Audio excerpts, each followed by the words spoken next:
Bonjour à tous, bienvenue. Bonjour Olivier. Bonjour Céline, bonjour à tous. Alors, vous pouvez utiliser le chat en bas à droite pour nous dire si vous nous entendez et nous voyez bien. Et puis, on va démarrer dans une petite minute. Oui, bonjour Marion, Christina, Juliette. Parfait. Et bien, bienvenue à tous pour cette heure de webinaire ensemble. Donc, vous recevrez le replay demain. Si vous voulez voir ou revoir certaines parties, ce sera tout à fait possible.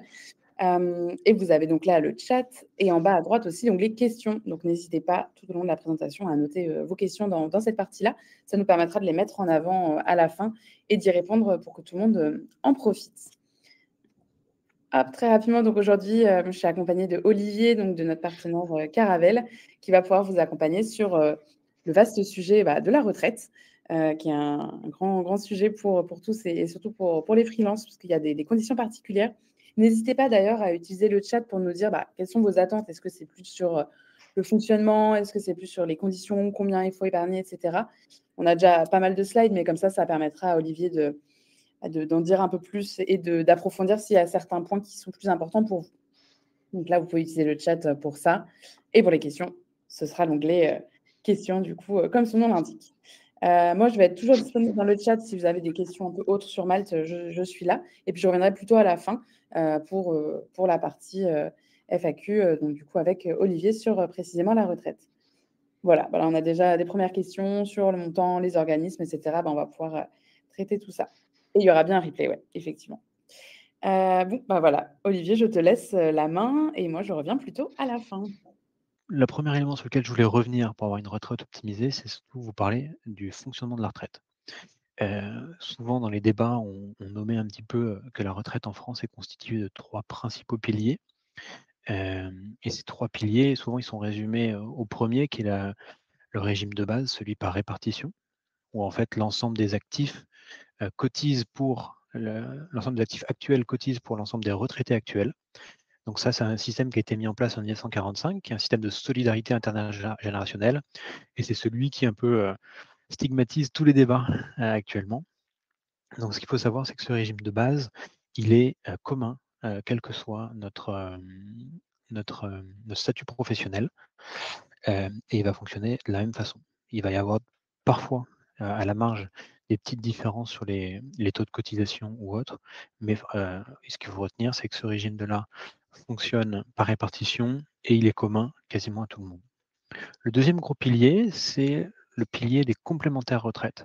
Donc, c'est les complémentaires obligatoires qui, là, fonctionnent par points et qui dépendent, par contre, de votre secteur d'activité et de votre statut. Donc là, c'est vraiment un système à part du premier système où, en fait, pour chaque euro, soit facturé, soit gagné en tant que salarié, vous allez cotiser un nombre de points. Dans les grandes lignes, pour 20, on va prendre pour le salaire gagné en tant qu'individu, pas pour le chiffre d'affaires, mais le salaire gagné individuel. Pour 20 € de revenus individuels, on va cotiser 1 point et ce point-là va permettre d'avoir une retraite de 1,40 €. Donc vous voyez, c'est un peu un rapport de 1 à 20 entre les deux. 20 € gagnés aujourd'hui cotisent 1 point et ce point donnera 1,40 € à la retraite de pension. On reviendra dessus sur les modes de calcul.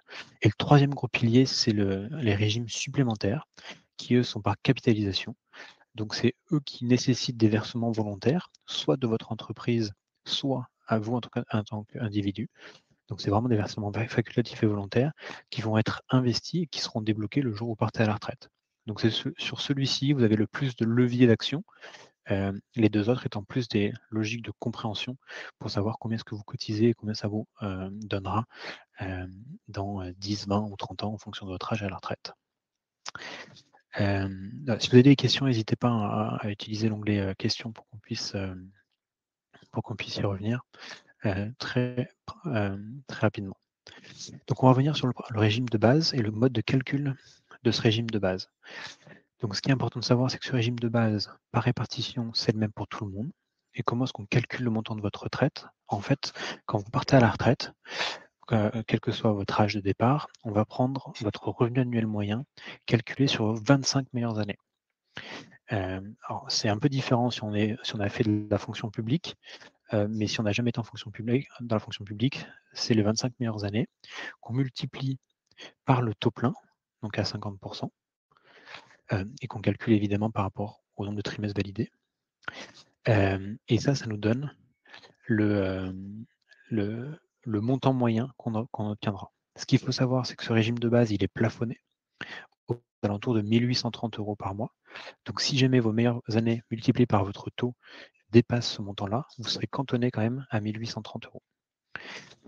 C'est pourquoi on appelle ça le régime de base, que c'est vraiment ce socle-là qui va permettre de constituer la retraite. Aujourd'hui, je ne sais pas si vous savez quel est le montant moyen de la retraite en France. Ça peut être une question pour vous, mais il est de 1 545 €. Il est souvent constitué d'environ 70% du régime de base et 30% du régime complémentaire. Et donc ça me permet de venir sur le deuxième partie qui est comment est-ce qu'on calcule le régime complémentaire. Dites-moi si vous avez des questions sur le régime de base, si vous n'avez pas compris quelque chose. Je m'arrête et je reviens dessus. Sinon, je reviens sur le deuxième régime, qui est le régime complémentaire, qui est là le nombre de points que vous allez avoir. C'est un système légèrement plus complexe parce que ça dépend, comme je vous le disais en introduction, du nombre de points que vous avez et de la valeur de ce point le jour où vous partez à la retraite. Aujourd'hui, pour capter un point, il faut avoir un revenu de 20 € à peu près. Et la valeur de ce point-là vaut 1,40 €. La grosse problématique qu'on constate aujourd'hui, c'est que potentiellement dans 10 ans, il faudra 25 ou 30 € pour obtenir un point et la valeur du point sera peut-être de 80 centimes. Donc c'est pour la société un levier d'ajustement hyper intéressant, mais pour nous en tant qu'individu, c'est pas forcément rassurant parce qu'on peut se dire que ça peut être remis au goût du jour un peu en fonction du gouvernement ou de la loi. Donc on est un peu dépendant de ça. Donc ça c'est assez important, c'est une grosse partie, c'est souvent généré par l'Agirc Arrco.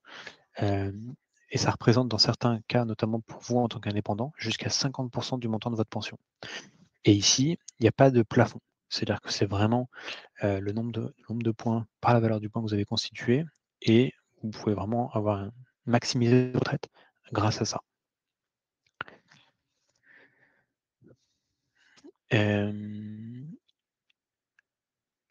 Non, donc je vois une question de France sur le régime de base. Les 1 545 € de retraite moyenne, c'est tout régime confondu. Hors, on va dire, les régimes financiers personnels. Donc c'est régime complémentaire et régime de base. Le troisième gros pilier, c'est les régimes supplémentaires. Alors là, c'est vraiment, c'est pas dépendant de votre statut professionnel, ni de votre chiffre d'affaires ou autre. Ça résulte uniquement des versements effectués par votre entreprise ou par vous volontairement, puisque ces versements sont facultatifs, et du temps dans lequel vous avez investi. Si vous avez commencé à 30 ans, vous aurez une plus grosse retraite que si vous avez commencé à 50 ans. Donc ça, c'est vraiment ces deux éléments-là, le montant des versements que votre entreprise ou que vous faites pour vous dans des produits épargne retraite dédiés et le temps qui permet de grossir un peu comme un effet boule de neige avec la force des intérêts composés. On y reviendra.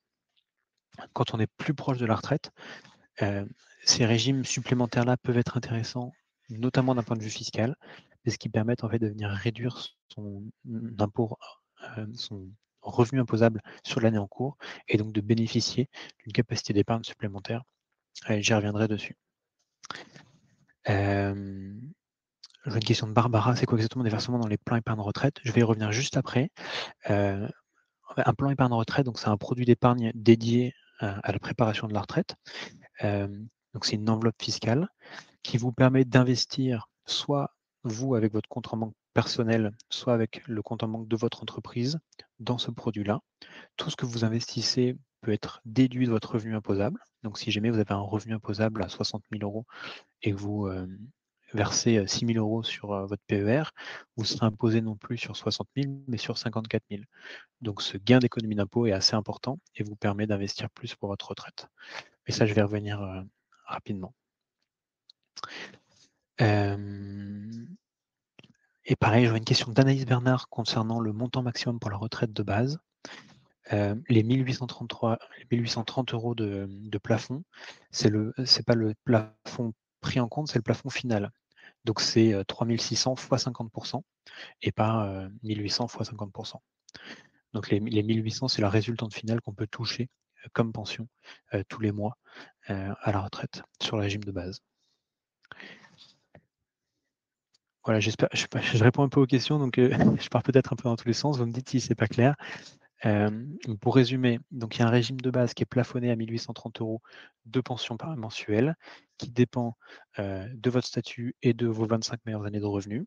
Ensuite, vous avez le régime complémentaire, qui sont des régimes obligatoires également, qui dépendent de votre chiffre d'affaires et des revenus perçus tout au long de votre vie active, puisque chaque revenu permet d'obtenir des points, et ces points-là seront cotisés en retraite. Et il y a le régime supplémentaire qui dépend uniquement de votre capacité à investir, votre capacité à vous individuellement ou la capacité de votre entreprise à investir pour vous.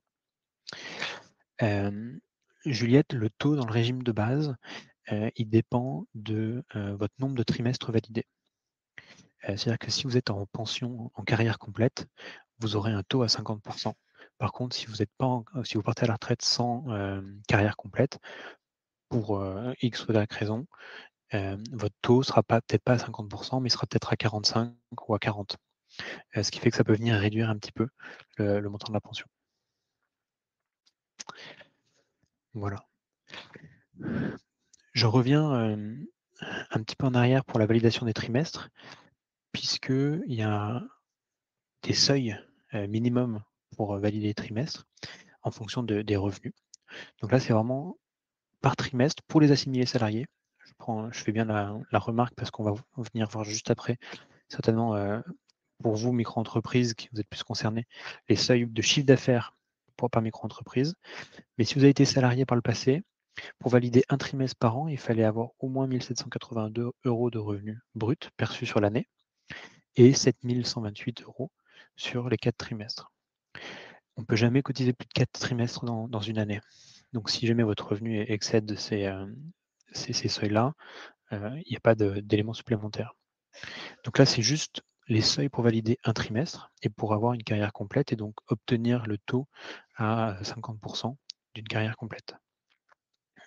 Par contre, ces seuils-là ne s'appliquent pas sur les montants des régimes de base que vous allez percevoir ou les montants des régimes complémentaires. On prendra vraiment en compte là vos revenus perçus sur ces éléments-là. Sur le régime complémentaire, il n'y a pas de plafond. Je réponds à la question de Florence. Il n'y a pas de plafond. C'est l'avantage. Les plafonds, c'est vraiment sur la partie retraite de base. Et la question de Tan, sur la question, vous avez travaillé dans le public, le privé, et maintenant vous êtes entrepreneur.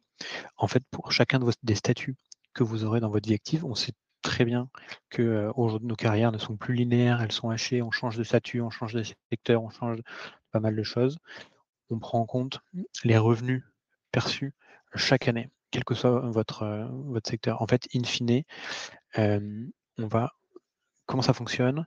C'est une forme de somme prod pour ceux que ça parle.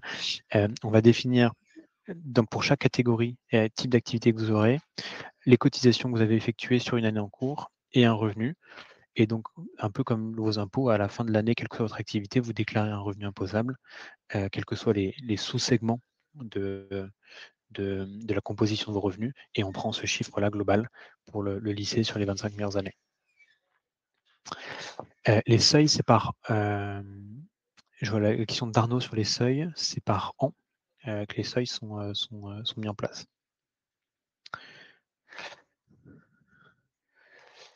Hop. Et donc je continue de la même lignée, mais là pour les seuils en micro-entreprise. Alors si vous avez d'autres statuts professionnels, il existe en tant qu'indépendant, vous pouvez être dirigeant de SAS ou SASU, vous pouvez être gérant de SARL, CELARL, EURL, etc. Dans ce cadre-là, ce qu'il faut savoir, c'est est-ce que vous avez un statut assimilé salarié ou un statut de travailleur non salarié. Le statut de micro-entreprise étant un statut à part, on le traite ici dans cette slide. Donc, vous savez, quand vous êtes en micro-entreprise, vous avez des abattements, et ces abattements dépendent de la nature de l'activité dans laquelle vous opérez. Et donc, les seuils de chiffre d'affaires à valider par nature d'activité sont les suivants. Donc, vous voyez, par exemple, si on prend le régime de BNC, activité libérale non réglementée, il faut 2 700 € de chiffre d'affaires pour valider un trimestre et 10 800 sur l'année pour valider 4 trimestres. En contrepartie, enfin je ne sais pas si c'est une contrepartie, mais à l'inverse, si vous êtes une activité de vente et d'hôtellerie, il vous faudra 24 000 € de chiffre d'affaires pour valider les 4 trimestres. Tout ça, en fait, pourquoi? Parce que le chiffre d'affaires, ensuite, vous avez l'abattement lié à votre nature d'activité qui est appliqué, qui va de 71% à 34% en fonction de la nature, et ça va vous donner un revenu. Donc, normalement, si je n'ai pas fait le calcul, mais ce serait à peu près similaire en termes de revenus individuels. Oui, tout à fait, Nathalie. La micro-entreprise, le nom officiel, c'est entreprise individuelle désormais. C'est tout à fait correct. Oui, c'est du CA hors taxe. Là-dessus, je vais vérifier. Je n'ai pas envie de vous dire de bêtises. Je vérifierai et on vous donnera la réponse.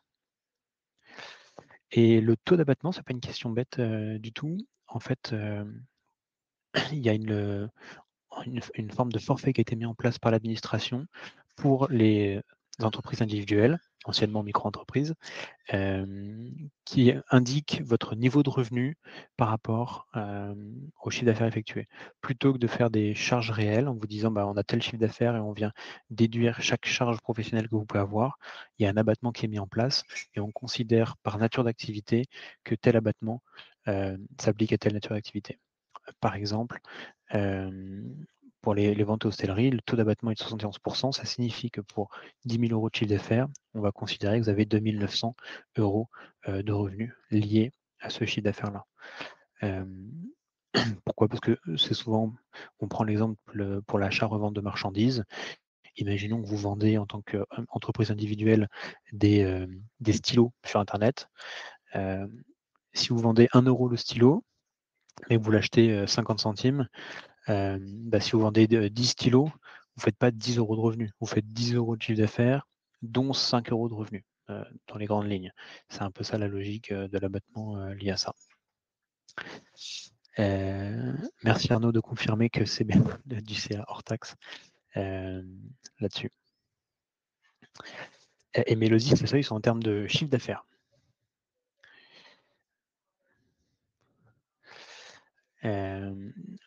Est-ce qu'il y a des... Donc, je vois pas mal de questions dessus. Je ne vais pas revenir là tout de suite sur toutes, mais si on en a d'autres, on pourra y revenir après. Je me permets d'avancer dans les slides pour avancer.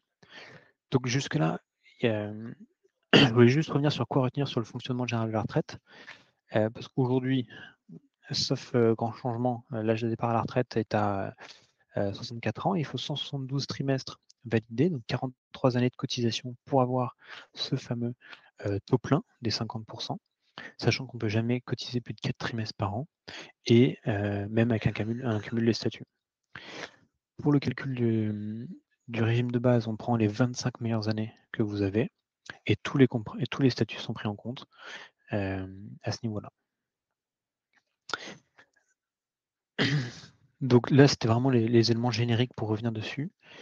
Là, on va essayer de voir comment, à partir de cette information-là, on peut prendre sa retraite en main pour l'optimiser, quel que soit son âge, quelle que soit son activité. Alors, la première chose qu'on a envie de vous dire avant de rentrer dans ce schéma-là, c'est bien faire cette distinction pour vous en tant qu'indépendant entre votre chiffre d'affaires, les revenus professionnels que vous tirez et les revenus personnels que vous pouvez avoir. Souvent, on fait une confusion, consciente ou inconsciente, de assimiler nos revenus professionnels avec nos revenus personnels. Il est assez important dans une logique de préparation de la retraite et de gestion de son budget de bien dissocier les deux pour bien vous dire, bah voilà, ça c'est des revenus professionnels qui restent dans mon activité professionnelle et ça c'est mes revenus personnels pour lesquels j'ai une utilisation individuelle et personnelle de l'argent. Et c'est sur cette base-là qu'on va pouvoir venir optimiser ses versements pour sa retraite si on veut investir dessus. Mais voilà, même d'un point de vue global, c'est important de le savoir. Hop là. Donc je continue la suite. Comment savoir quelle est sa situation de retraite? Le site officiel, celui sur lequel vous pouvez vous référer, c'est le site d'Info Retraite. Vous aurez toutes les informations liées à votre situation personnelle, sur votre nombre de trimestres validés, sur votre estimation d'âge de départ à la retraite, sur l'estimation du montant que vous pourrez toucher, et vous pourrez aussi revenir sur l'ensemble de vos années de cotisation. Donc vous dire, OK, bah, en fait, en 2007, j'ai été salarié du public. Est-ce que ça a bien été pris en compte? Oui, non. Sinon, on peut informer l'administration que ça n'a pas été pris en compte et on peut faire une rectification. Et donc là-dessus, vous verrez toutes les simulations, vous pourrez faire avoir une vue agrégée et vous aurez même normalement l'ensemble de vos simulateurs, pardon, l'ensemble de vos placements retraite dédiés à ça. Et donc c'est une vision assez complète et il y aura tous les articles pour bien comprendre, bien agir liés avec ça. Le deuxième, et là je prêche pour ma prairie, c'est pas ça l'expression, mais vous avez compris, pour Caravelle. Pourquoi? Parce qu'en fait, on a intégré dans nos simulateurs les règles de l'URSSAF qui vous permet, en fonction de votre activité, que vous soyez en EI, en entreprise individuelle, avec votre type d'abattement ou pas, vos cotisations actuelles à la retraite. Donc on est en capacité de vous dire sur une année, à partir de votre chiffre d'affaires ou de vos revenus, combien est-ce que vous avez cotisé pour vos différents types de retraite. Retraite de base, retraite complémentaire, ou si vous investissez, combien ça rapportera demain d'investir dans un PER. Et donc ça, il n'y a pas d'historique. Autant Info Retraite permet de revenir dans l'historique, autant nos simulateurs qu'on a fait avec Caravelle permettent de connaître votre situation à date et de simuler en vous disant, OK, là aujourd'hui, j'arrive à 50 000 euros de chiffre d'affaires. Sur les 50 000 euros, ben, on saura dire, il y a 7 500 qui partent pour ma retraite de base et 2 500 pour ma retraite complémentaire. Alors là, les chiffres que j'ai cités sont erronés, hein, donc, mais vous pouvez venir faire cette simulation directement en créant votre compte sur Caravelle. On vous demande vos informations personnelles d'activité professionnelle et là, vous pourrez faire vos simulations et revenir dessus. Voilà dessus. Je vois des questions sur le site Info Retraite spécifiquement. On ne pourra pas y répondre à toutes vos questions sur la véracité des informations qui sont dessus. Si vous avez des questions en particulier, vous pouvez nous contacter sur le chat. Nos conseillers pourront vous répondre spécifiquement. Mais sachant qu'on n'est pas non plus expert du site Info Retraite, c'est possible qu'il y ait des bugs dessus. Donc on pourra essayer de vous apporter de la lumière sur la compréhension des éléments, mais peut-être pas résoudre tous les problèmes. Donc, le premier élément, c'est comprendre sa situation retraite par rapport à votre âge, où vous en êtes, est-ce que vous cotisez, est-ce que vous avez fait des trimestres, ainsi de suite. La deuxième étape que nous, on va préconiser pour prendre sa retraite en main, c'est évaluer votre situation financière. Est-ce que vous avez déjà mis une épargne de côté? La première étape, vraiment, qu'on recommande, qui est strictement nécessaire, c'est cette épargne de précaution. Il faut à minima mettre entre 3 et 6 mois de vos dépenses mensuelles sur des livrets sécurisés. Ça peut être un livret A, ça peut être un LDDS, mais il faut que vous ayez cette épargne disponible en cas d'imprévu, en cas de coup dur, pour faire face à des situations immédiates. Quelle que soit votre activité, c'est hyper important. Les 3 à 6 mois, c'est une indication. Certaines personnes, si vous n'avez pas d'enfants à charge, si votre situation est plutôt flexible et que vous êtes averse au risque, vous pouvez très bien faire que 3 mois. Si par contre vous avez des enfants à charge ou des enfants ou des personnes à charge, vous avez pas mal de frais ou quoi que ce soit, vous pouvez très bien aller jusqu'à 12 mois d'épargne sécurisée. Et c'est hyper important que cette épargne-là soit disponible à tout moment. Donc ce qu'on appelle la liquidité. Pour ça, le livret A, c'est pas le livret qui rapporte le mieux, mais c'est disponible, c'est pas fiscalisé, donc c'est très utile et efficace, on pense, pour pouvoir loger son épargne de précaution dessus. Une fois qu'on a fait cette épargne de précaution, on peut essayer de construire un petit peu ses projets d'investissement pour prendre sa retraite en main. Et là-dessus, il y a plusieurs éléments qui peuvent entrer en jeu. C'est soit des investissements dans des produits d'investissement, type assurance vie, PER, PEA, soit investir pour sa résidence principale, s'endetter pour acheter sa résidence principale, dans la limite évidemment que vous pouvez vous permettre financièrement, c'est un investissement en soi. Parce que ça vous permet de capitaliser, de vous créer votre patrimoine et en fait d'être un peu plus indépendant et autonome le jour où vous serez à la retraite. Si ça n'a pas été fait, c'est pas grave du tout, hem et c'est une option possible. Et donc c'est la deuxième couche qui est vraiment de se dire: «OK, est-ce que j'ai des projets d'investissement, enfin ou des projets prévus dans les 5 à 10 prochaines années?» Et donc il est important de venir essayer de structurer mentalement quels sont vos gros projets. Ça peut être, des projets professionnels, hein. J'aurais besoin d'investir dans un local, d'ici 3 à 5 ans pour mon activité, donc ça nécessite de l'argent. Ça peut être des projets personnels, j'ai besoin de refaire la toiture de ma maison, dans 5 ans. J'ai besoin d'acheter un véhicule dans 3 ans. J'ai besoin de financer les études de mes enfants dans 10 ans. Voilà, ces très gros projets-là qui nécessitent beaucoup de de capacités financières, il faut pouvoir les anticiper et il faut pouvoir mettre de l'argent de côté pour ça. Ça peut être si vous avez déjà un peu de patrimoine, et ben, c'est dédier une partie de votre patrimoine à ces projets-là, avec un horizon de temps qui correspond à votre projet.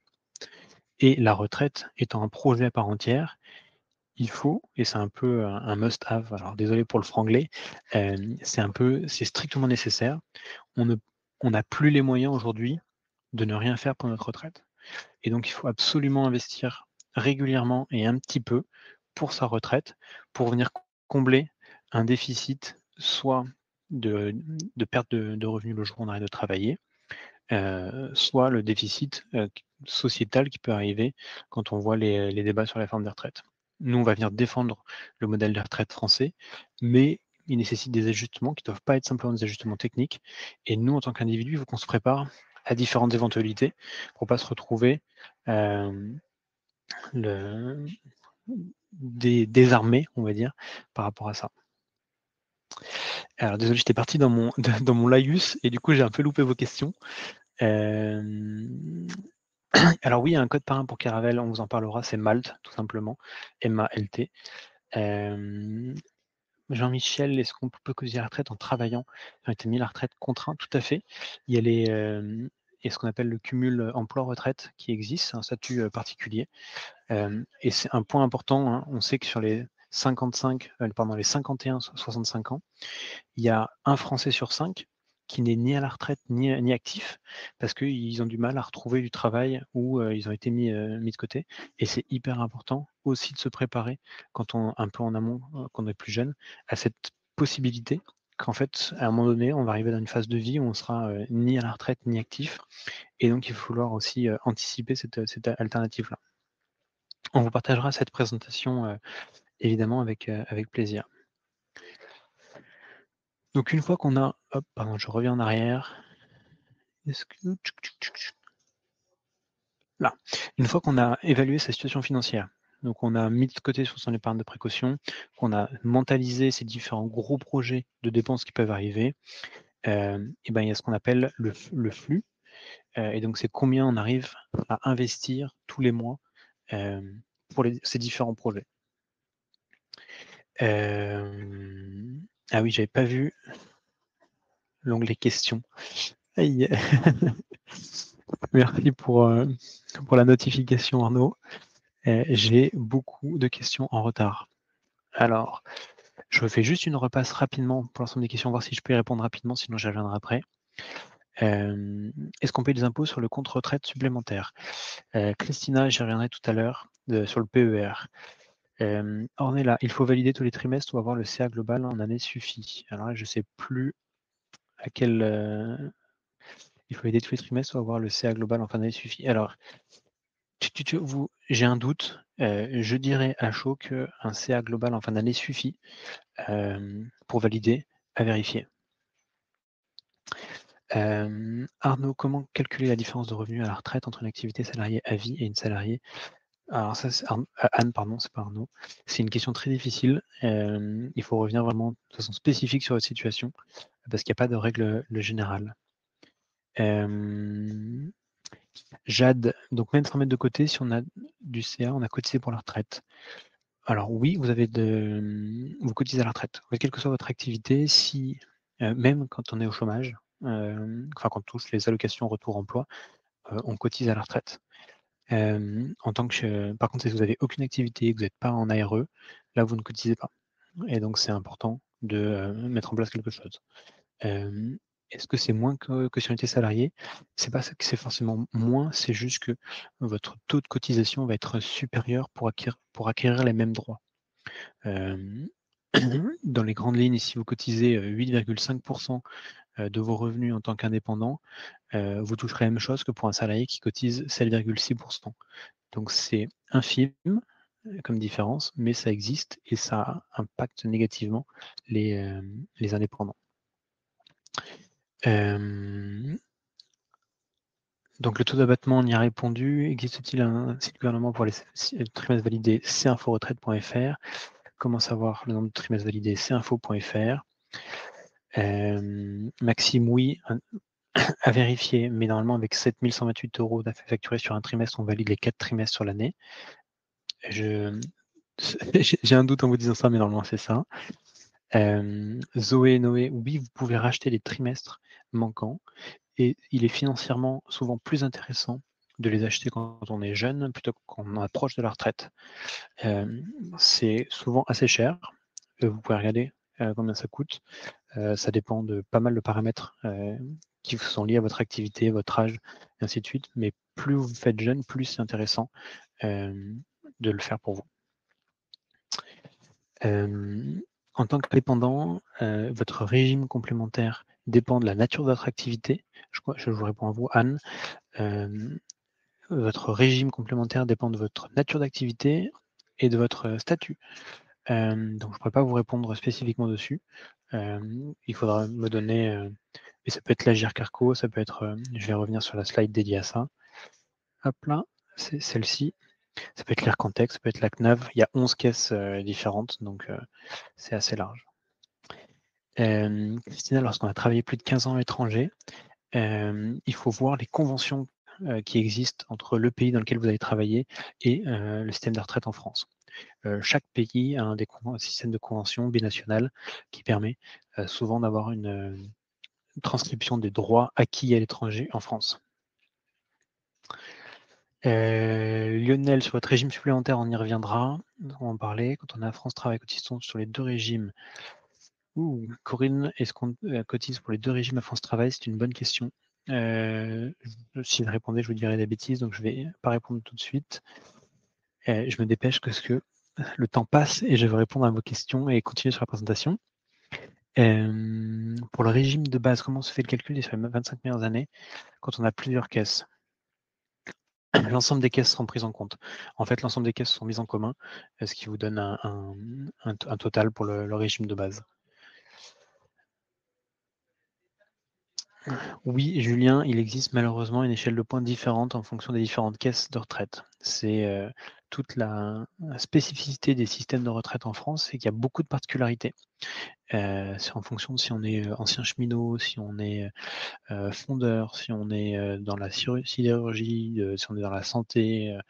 Il y a beaucoup, beaucoup de variations et c'est pour ça que c'est très difficile de suivre ces éléments-là, qu'il existe des solutions qui viennent vous faire une étude, notamment quand vous êtes proche de la retraite, pour savoir si les calculs faits par l'administration française sont corrects et correspondent bien à vos droits. Il y a un gros risque d'erreur. Hein. Je crois que statistiquement, il y a environ 15% des pensions retraite touchées qui sont erronées. Alors parfois, c'est de quelques euros, donc c'est pas très grave, mais parfois, c'est un peu plus conséquent. Donc n'hésitez pas, si vous avez les moyens, à prendre un cabinet qui vous conseillera pour récupérer l'ensemble de vos droits à retraite. Conservez bien vos fiches de paye et vos contrats de travail pour recalculer ça à la fin. Hop là, voilà, je crois que j'ai répondu à l'ensemble des questions. Du coup, j'avance de suite. Alors, hop, Caravelle, évaluation financière, définir combien investir, c'est là où on était. Et donc là, c'est le troisième gros pilier. Donc là, on est vraiment dans la logique du troisième gros pilier, qui est des retraites supplémentaires, qui sont des retraites facultatives, volontaires, qui dépendent soit des versements de votre entreprise pour vous, soit de vous pour vous. Donc combien investir? De façon générale, il est important d'avoir un budget qui dissocie les revenus que vous tirez de votre activité professionnelle de ceux que vous allouez à vos dépenses personnelles. Donc bien dissocier les deux. Et sur votre logique personnelle, il est important d'avoir des bases. Alors, le graphique qu'on vous présente, la règle des 50-30-20, c'est une estimation. Ça dépend évidemment de plein de paramètres. Je parlais tout à l'heure des personnes à charge. Si vous avez des personnes âgées à charge ou des enfants à charge, on met certainement moins de côté que si on est, célibataire et sans personne à charge. Mais voilà, cette règle-là, c'est essayer de se donner un ordre d'idée pour structurer ses dépenses, avec 50 de nos revenus qui partent dans les besoins essentiels, se loger, se nourrir, payer l'électricité, l'assurance, ainsi de suite. Dans l'idéal, c'est dès qu'on a couvert ses besoins essentiels, c'est mettre en place des versements programmés pour épargner, soit sur l'épargne de précaution si elle n'est pas encore constituée, soit sur ses autres projets d'investissement s'ils sont en cours de constitution, typiquement pour sa retraite. Nous, on va venir, alors l'ordre général, c'est-à-dire qu'on parle 20 en épargne investissement. Et nous, sur la retraite, on va venir recommander entre 3 et 8 de vos revenus nets pour la retraite. Plus vous approchez de la retraite, plus on va vous recommander d'investir de façon conséquente. Plus vous êtes jeune, plus vous pouvez réduire ce montant-là. Donc pourquoi entre 3 et 8 Parce qu'on estime que si vous arrivez à épargner entre 15 et 20 ça vous permet le reste de couvrir l'ensemble de vos frais et de vos investissements pour les autres. C'est-à-dire que si on a 15 de capacité d'épargne, 15 de capacité d'épargne, ça veut dire quoi? C'est-à-dire que si on gagne 2 000 €, on arrive à mettre 300 € de côté. Sur les 300 €, il y en a à peu près 150 qui partent dans nos projets d'épargne court terme et 150 qui peuvent partir pour la retraite. C'est un idéal, évidemment, tout le monde n'a pas la capacité à faire ça. Et ensuite, c'est un peu ce qu'on appelle les envies et plaisirs, ce que certains appellent en anglais, excusez-moi pour le terme, le fuck you money. C'est en gros l'argent sur lequel on a couvert tous nos besoins essentiels, on a réussi à épargner et à investir pour nos projets futurs, et il nous reste un petit peu d'argent. Bon, là, c'est les envies, les plaisirs, c'est faire des cadeaux à ses proches, c'est se faire plaisir à soi, etc. Le point principal pour nous, c'est d'essayer de venir dire que on n'a plus les moyens de ne pas se permettre de ne pas préparer sa retraite. Et donc, il est important de l'anticiper dans son budget, d'allouer une toute petite poche, même si elle est toute petite, pour sa retraite. Et ça, comment faire? Il existe plusieurs types. Soit il existe l'immobilier, c'est assez important de pouvoir aussi investir dans sa résidence principale. On sait qu'en France, c'est très très prisé. Soit il existe des produits d'investissement dédiés, avec le plan d'épargne retraite, soit individuel, soit d'entreprise. Si vous êtes dans une entreprise qui a des salariés, vous pouvez mettre ça pour l'ensemble des salariés de votre entreprise. Si vous êtes dans une entreprise qui est individuelle, vous pouvez mettre ça en place pour vous. Et en tant qu'indépendant, vous avez la possibilité de effectuer les versements sur votre PER individuel via votre société. Le plan d'épargne individuel est toujours rattaché à la personne physique, à vous en tant qu'individu. Par contre, vous pouvez l'alimenter avec votre société ou vos sociétés si vous avez la possibilité. On va revenir sur le principe de fonctionnement, parce que je vois qu'il y a eu des questions sur est-ce qu'on va payer des impôts dessus. Mais la caractéristique du plan d'épargne retraite, c'est que c'est un avantage fiscal assez important. J'y reviens juste après. Mais la contrepartie, c'est que c'est un produit qui est bloqué jusqu'à la retraite. Il y a des cas de déblocage anticipé pour le PER, comme l'achat de la résidence principale, mais vraiment, si vous souhaitez investir pour votre résidence principale, n'utilisez pas le PER. Utilisez un autre produit d'investissement, que ce soit assurance vie, PEA ou autre. Mais pourquoi? Parce qu'en fait, l'impact fiscal du PER est trop important et ce ne sera pas financièrement intéressant pour vous de le faire. Donc, je vous recommande vraiment d'utiliser le PER uniquement pour la retraite.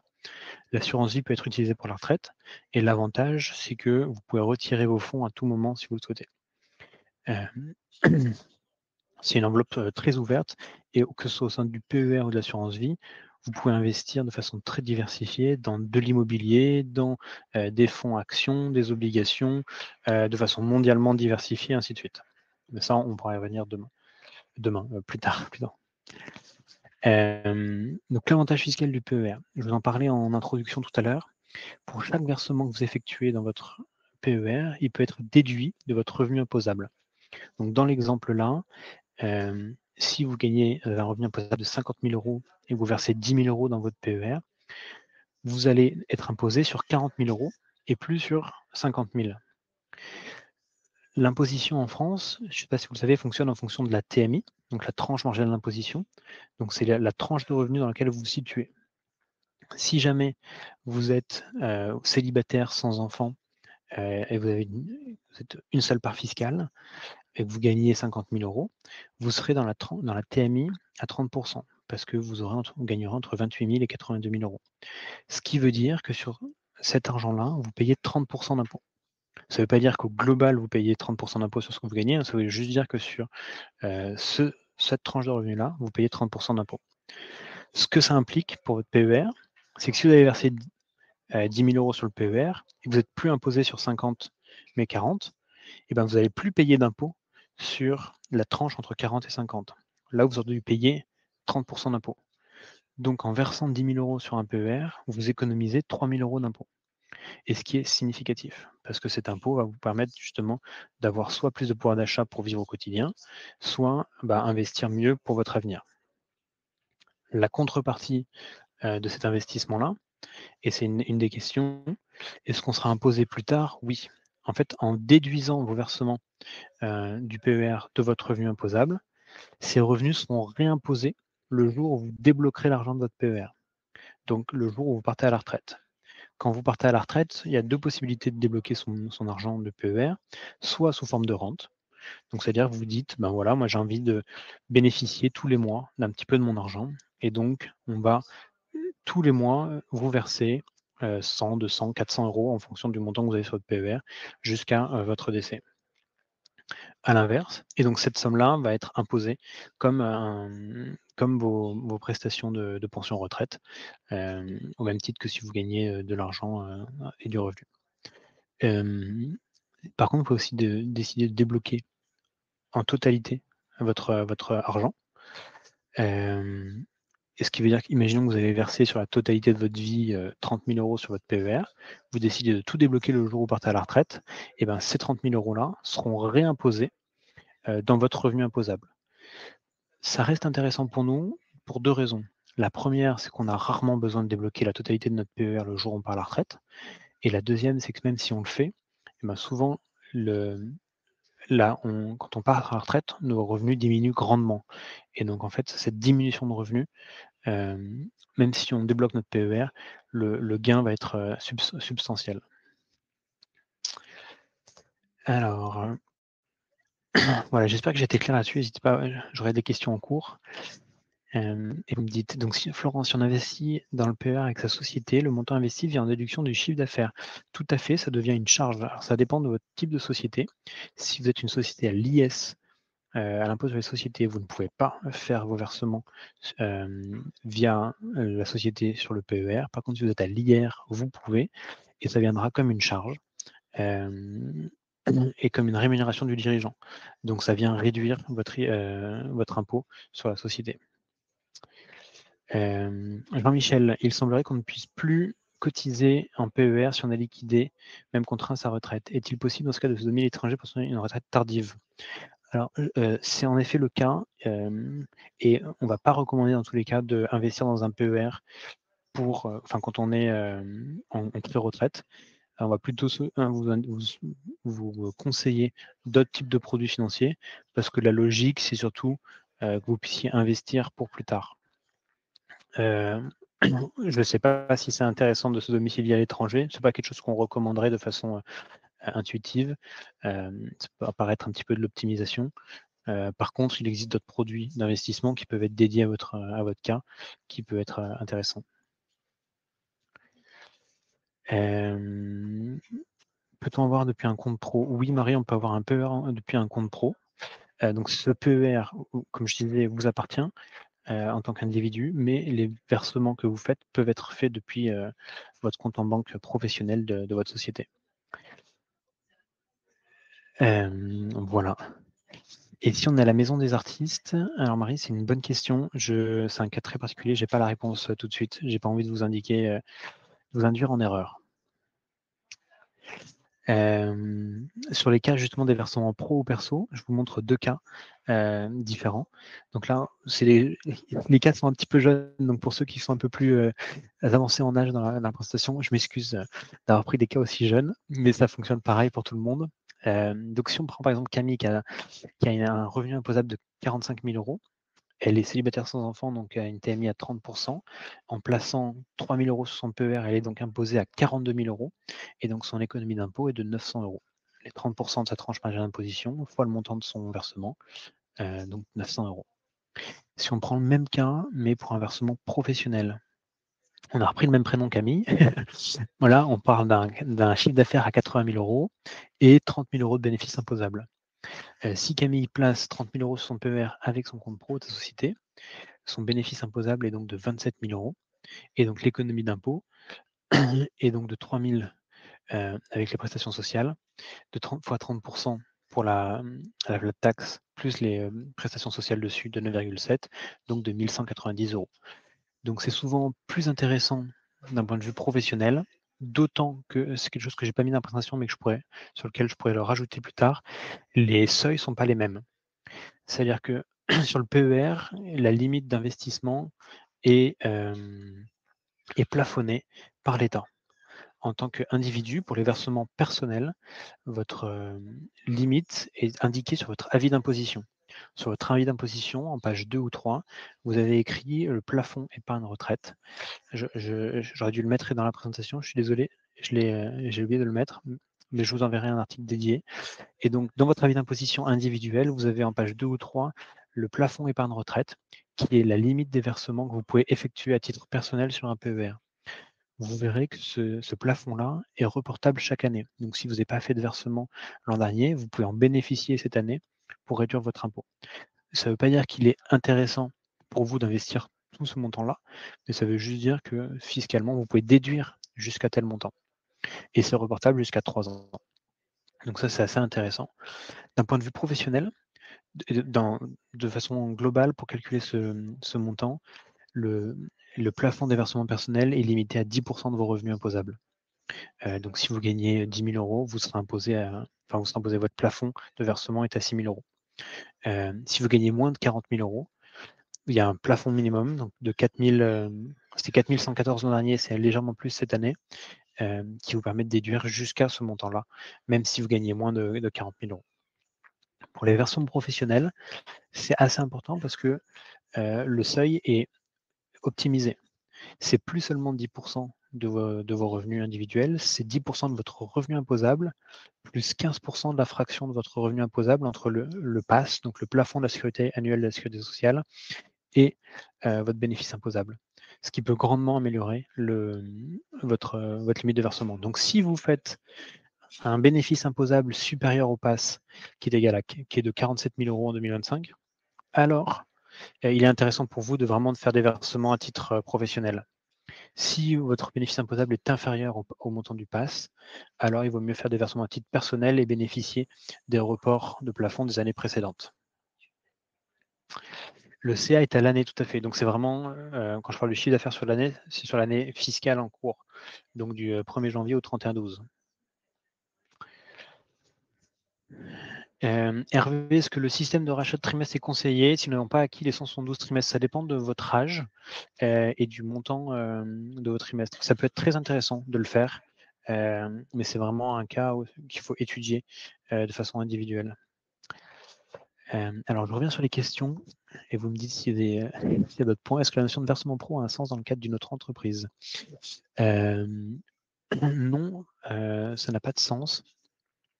En tant qu'entreprise, il sera recommandé de toujours verser à titre individuel. En tant que micro-entrepreneur, le revenu imposable est-il la même chose que le chiffre d'affaires? Non, Florence, le revenu imposable est différent du chiffre d'affaires. C'est justement la question des abattements dont on parlait en début de présentation. Il dépend de la nature de votre activité. Si vous êtes en BNC ou activité libérale, vous avez un abattement de 34 %. Donc pour 10 000 € de chiffre d'affaires, vous aurez 6 600 € de revenus. Alors que si vous êtes en activité de vente de biens, par exemple, vous avez un abattement de 71 %. Donc pour 10 000 € de chiffre d'affaires, vous aurez 2 100 € de revenus. Jade, oui, il est beaucoup plus intéressant de placer sur son PER plutôt que de mettre de l'argent sur son livret. Le livret, il faut vraiment l'utiliser pour des projets court terme. Si vous avez besoin de votre argent dans 1 à 2 ans, utilisez un livret. Si c'est de l'argent pour votre retraite, la différence sur 10, 15 ou 20 ans peut être drastique. Ça peut être 3 ou 4 fois plus si vous investissez dans les bons produits. Je vais vous montrer juste après un graphique qui est important d'avoir en tête dessus. pour les investissements, si on compare entre investissement dans un livret ou dans un produit dédié. Anne, oui, il y a un avantage à souscrire au compte pro, notamment si votre bénéfice imposable est supérieur au montant du pass, et parfois en termes de flux financiers. C'est-à-dire que au lieu de vous verser un salaire à vous en tant qu'individu et ensuite d'investir individuellement sur votre PER, votre société peut directement investir sur le PER. Parfois, c'est plus simple d'un point de vue comptable, fiscal ou de flux tout simplement. Mathilde, pour les sociétés à l'IS, il n'est pas possible de mettre en place des versements sur le PER depuis sa société. Paul, il n'y a aucun avantage à déduire, il n'y a aucun avantage fiscal sur le PER en tant que micro-entrepreneur si vous êtes au mode impôt libératoire. C'est important. Vous pouvez investir sur un PER, mais dans ce cas-là, il ne faut pas déduire. Et l'avantage fiscal ne se fera pas sur les versements actuellement, mais il se fera à la sortie, au moment où vous débloquerez votre PER. C'est-à-dire que le jour, si vous ne bénéficiez pas de l'avantage fiscal que je vous présentais tout à l'heure au moment des versements, eh bien, vous en bénéficierez le jour où vous débloquerez votre argent. Ça veut dire que vous ne paierez pas d'impôt sur les plus-values ni sur les versements effectués. Ça peut être un versement intéressant aussi à voir. Si vous êtes à l'ARS, je pense que tu veux dire l'ACRE, Antoine. Bonne question, je vais vérifier. Je vous enverrai. Ça fait beaucoup de vérifications à avoir de mon côté, je suis désolé. Il y a beaucoup de questions très précises. Et je crois que voilà, j'ai répondu à l'ensemble des questions.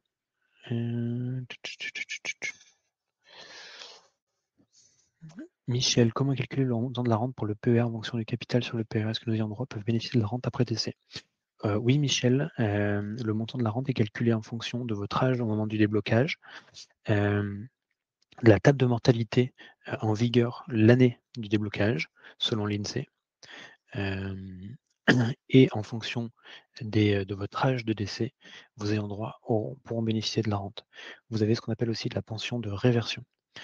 Vous pouvez définir le montant de la rente qui sera reversée soit à vos ayants droit en fonction de votre âge de décès. Si vous décédez avant 70 ans, les droits sont assez importants. Si vous décédez après 70 ans, les droits sont très réduits. Et le jour où vous débloquez votre retraite, il y a différentes options de rente. Rente réversible, rente minimisée, rente maximisée. Ce qui fait qu'en fonction de votre état de situation, vous pouvez modifier. Toutes les options ont un coût et peuvent venir impacter le montant de votre rente exactement, mais ça se calcule et ça se fait bien. Il y a une vraie stratégie à avoir à ce moment-là, le jour où vous débloquez la retraite. De façon générale, le PER, si vous décédez avant votre retraite, c'est comme l'assurance vie. L'ensemble des investissements faits sur le PER sera transmis aux bénéficiaires effectifs du contrat. Donc, quand vous ouvrez un contrat, vous définissez quel sera le bénéficiaire de ce contrat-là, si jamais vous êtes amené à décéder. Vous pouvez modifier le bénéficiaire à tout moment, mais le jour de votre décès, l'ensemble des fonds, aussi bien les versements que les intérêts générés, seront transmis aux bénéficiaires du contrat et ça ne rentrera pas dans la base successorale. Donc, il n'y aura pas d'imposition dessus. Donc, si vous avez investi 50 000 euros et que vous avez 10 000 euros d'intérêt, il y a 60 000 euros qui iront directement dans la poche de votre bénéficiaire sans que ce soit imposé par l'administration. Et ça, c'est évidemment dans une limite de 150 000 euros par contrat. Pardon, je commence à avoir la voix qui raille. Hop, est-ce qu'il y a une limite sur le livret A? Oui, Nadège, il y a une limite sur le livret A qui est à 22 150 euros, si je ne dis pas de bêtises. Zoé Noé, il n'y a pas de minimum d'investissement mensuel sur le PER. Alors, spécifiquement avec Caravelle, si vous mettez en place des versements mensuels, le montant minimal est de 50 euros par mois. Par contre, vous pouvez ne pas en mettre. Vous pouvez suspendre ou arrêter ces versements à tout moment. C'est-à-dire que c'est juste d'un point de vue opérationnel. Nous, si vous le mettez en place, il y a 50 euros minimum à mettre en place. Par contre, vous pouvez décider de ne pas en mettre ou d'arrêter à tout moment et de reprendre plus tard et ainsi de suite. Il n'y a pas d'obligation de versement en tant que tel. Jade, si vous êtes au prélèvement libératoire, vous pouvez investir sur le PER, mais il ne faut pas choisir de déduire vos versements. Et pour bénéficier de l'avantage fiscal le jour où vous débloquez votre argent. Voilà, j'espère que je réponds à toutes les questions. Non, François, sauf erreur de ma part, un gérant majoritaire de SARL n'étant pas assimilé salarié, ne peut pas alimenter un PER par son entreprise. Il peut seulement mettre en place un PER individuel. Je confirme, François.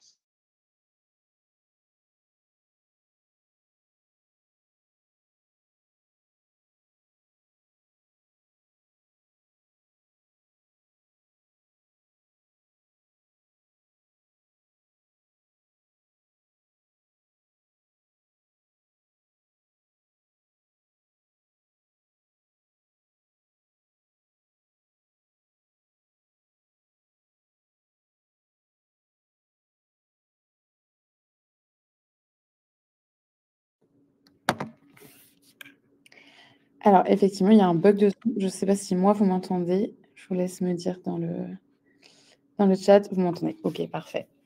Eh bien, en attendant, je vais donc rajouter hop,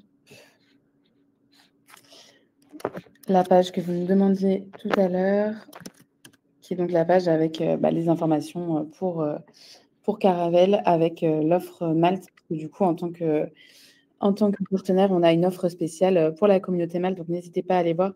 En particulier, si jamais vous avez des questions, qui sont très spécifiques, comme le disait Olivier, tout à l'heure. Et le revoilà. Est-ce que tu nous entends? Non, Moi, je alors c'est bon. Je vais partager la page Malte, et Caravelle en attendant que tu retrouves ta connexion. Je te laisse reprendre la suite. Alors désolé, je ne sais pas où je me suis arrêté parce que pour moi, je vous entendais et je vous voyais. Ah, Donc, c'est quand donc tu es passé désolé. sur cette slide, sur, l'investissement du long terme. On n'a pas entendu ce que tu disais. OK. Autant pour moi alors. Et je suis en partage de connexion, donc c'est possible que ça bug. Alors non, je disais sur cette slide qu'il est important donc d'avoir son épargne de précaution mis de côté sur des livrets qui sont sécurisés et surtout liquides, donc vous pouvez récupérer à tout moment pour faire face à vos imprévus. Par contre, quand on investit, il est important d'investir sur le temps long. Et on sait que souvent quand on est, enfin les Français et moi avant aussi, j'avais peur de la volatilité. J'avais peur qu'en fait, si j'investissais, mon argent perde de la valeur et qu'en fait, je vois ça comme, quelque chose de très néfaste. C'est un peu ce qu'on voit sur la slide. On voit sur la slide que sur un temps court, là, si on investit en début de période, par rapport à la fin de période, bah, l'investissement a déjà été très volatile, a beaucoup évolué et en plus, il a perdu de l'argent. Donc si on avait investi 1 000 € et au début de période, on se retrouverait à 750 € en fin de période. Et donc là, on se dit: «Bah mince, j'ai perdu de l'argent sur un temps court». Sauf qu'il faut toujours mettre en perspective, sur ce temps long et l'investissement qu'on a, global, même si les marchés financiers ont une volatilité, statistiquement, ils ont un rendement de 7 à 8 par an, net de frais sur le temps long. Et donc ce qui est vraiment important, c'est de se dire, une fois qu'on a sécurisé sa base et ses besoins en trésorerie sur du court terme, investir et prendre un petit peu de risque sur du long terme, c'est positif pour son épargne. Et même malgré les différents crashs qu'il y a pu avoir par le passé, c'est important de pouvoir investir. Alors, le jour où on a besoin de son argent, il faut venir le sécuriser. Je ne dis pas ça pour prendre tous les risques. Je dis ça parce qu'il est important, si on veut maximiser sa retraite, de pouvoir investir et prendre un petit peu de risque, en sachant que plus on s'approchera de la retraite, plus on va venir sécuriser cet investissement sur des produits moins volatiles pour sécuriser le fait que vous partiez bien avec l'ensemble de votre capital et de votre patrimoine le jour où vous avez besoin de cet argent-là. Donc plus on est éloigné de la retraite ou éloigné de son projet d'investissement, plus il faut prendre du risque et plus on s'en rapproche, plus on va venir sécuriser l'investissement pris pour être sûr de récupérer sa mise. Et donc, il faut voir que c'est un élément important à avoir en tête et c'est pour ça que je disais qu'il est clé de prendre du risque et de ne pas investir dans un livret quand on veut investir pour sa retraite. Si c'est pour un projet court terme dans un an, oui, mais un livret, c'est parfait. Par contre, si c'est pour la retraite, prenez du risque, allez chercher de la volatilité parce que c'est ça qui, sur le long terme, va venir, vous apporter de la performance et donc une meilleure retraite. Voilà là-dessus. Donc pour synthétiser un petit peu tout ce qu'on s'est dit, la feuille de route optimisée en un coup d'œil pour sa retraite, c'est faire son bilan de situation professionnelle sur Info Retraite, savoir ce qu'on a cotisé, combien de trimestres on a, projeter, sa future retraite. 2, se constituer une épargne de précaution, donc pour gérer les imprévus à court terme et ensuite commencer à investir à long terme. Sur l'investissement, il faut avoir en tête qu'on ne peut pas prédire l'avenir. on ne sait pas comment les marchés financiers vont évoluer. Il faut juste se dire qu'on va adopter un comportement qui est, adapté à notre risque et que soit notre pire ennemi, c'est nous-mêmes et on a des biais où on voit les marchés financiers baisser, donc on va désinvestir ou alors ils vont monter, donc on va investir et ces biais-là, ils sont pas bons. Il faut juste ancrer une routine en se disant: «Bah, voilà, moi pour ma retraite, je vais investir 3 à 8 de mes revenus, tous les mois». On définit ce montant, on l'investit et on sait que sur le long terme et on n'ajuste pas toutes les 2 semaines, en fonction de ce qui se passe sur les marchés. Parce qu'en fait, il faut accepter cette c'est le 4e point, c'est qu'il faut accepter la volatilité. C'est elle qui amène la performance et qui améliorera votre retraite, qui fera que demain vous aurez pas 20 ou 25 000 € à la retraite, mais vous aurez peut-être 75 000 €. Alors le ratio que je viens de donner est erroné, il dépend de votre âge et du montant investi, ainsi de suite. Mais dans notre simulateur retraite, vous pouvez, aller estimer justement l'impact que ça a d'investir 100 € par mois ou 200 € par mois sur 5, 10, 20 ans.